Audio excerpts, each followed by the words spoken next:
नमस्कार दोस्तों, आप देख रहे हैं आपका चैनल मार्केट मंत्र भारत और आज हम बात करेंगे आरबीआई की ताज़ा पॉलिसी और उसके आपके जीवन पर असर की। आरबीआई गवर्नर शक्तिकांत दास ने मौद्रिक नीति में बड़ा ऐलान किया है। रेपो रेट को बदला गया है। वीडियो के अंत में मैं आपको बताऊंगा कि आपको अभी लोन लेना चाहिए या नहीं, तो अंत तक जरूर देखें। अब सबसे बड़ा सवाल, आपकी एमई पर क्या असर पड़ेगा? अगर रेपो रेट बढ़ता है एमई बढ़ेगी, अगर रेपो रेट घटता है एमई कम होगी और अगर सेम रहता है एमई में फिलहाल कोई बदलाव नहीं। अगर आप ऐसे ही आसान भाषा में फाइनेंस और मार्केट अपडेट्स चाहते हैं तो चैनल को सब्सक्राइब करें और वीडियो को लाइक।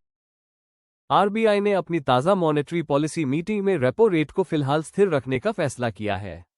इसका मतलब ये है कि केंद्रीय बैंक अभी महंगाई को कंट्रोल में रखते हुए आर्थिक विकास को संतुलित रखने की रणनीति पर काम कर रहा है। पिछले कुछ समय से महंगाई और ग्लोबल अनिश्चितताओं को देखते हुए आरबीआई कोई बड़ा जोखिम नहीं लेना चाहता। अब बात करते हैं सबसे जरूरी पहलू की, आपकी एमई पर इसका क्या असर पड़ेगा। अगर आपने होम लोन, कार लोन या पर्सनल लोन लिया हुआ है तो फिलहाल आपके लिए राहत की खबर है, क्योंकि एमई में कोई बड़ा बदलाव नहीं होने वाला। लेकिन ध्यान देने वाली बात यह है कि अगर भविष्य में महंगाई बढ़ती है और आरबीआई रेपो रेट बढ़ाता है तो आपकी एमई भी बढ़ सकती है।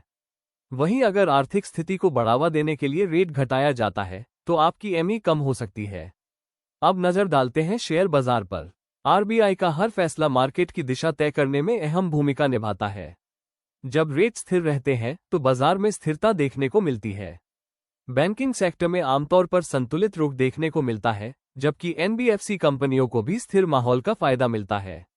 रियल एस्टेट सेक्टर के लिए ये संकेत सकारात्मक माना जा सकता है, क्योंकि लोन की दरें स्थिर रहने से घर खरीदने वालों का भरोसा बना रहता है। वहीं ऑटो सेक्टर में भी डिमांड पर असर पड़ता है, क्योंकि एमई का सीधा संबंध गाड़ियों की बिक्री से होता है। अब बात करते हैं ग्लोबल फैक्टर्स की। आरबीआई का फैसला सिर्फ घरेलू हालात पर निर्भर नहीं करता, बल्कि इसमें अंतर्राष्ट्रीय परिस्थितियों का भी बड़ा योगदान होता है। जैसे कि अमेरिका के फेडरल रिजर्व की नीतियां, कच्चे तेल की कीमतें और डॉलर की मजबूती, ये सभी फैक्टर्स भारतीय अर्थव्यवस्था को प्रभावित करते हैं। तो कुल मिलाकर आरबीआई का ये फैसला ये संकेत देता है कि फिलहाल भारतीय अर्थव्यवस्था एक संतुलित स्थिति में है, जहां न तो बहुत ज्यादा सख्ती दिखाई जा रही है और न ही बहुत ज्यादा ढील दी जा रही है। निवेशकों के लिए ये समय समझदारी से कदम उठाने का है।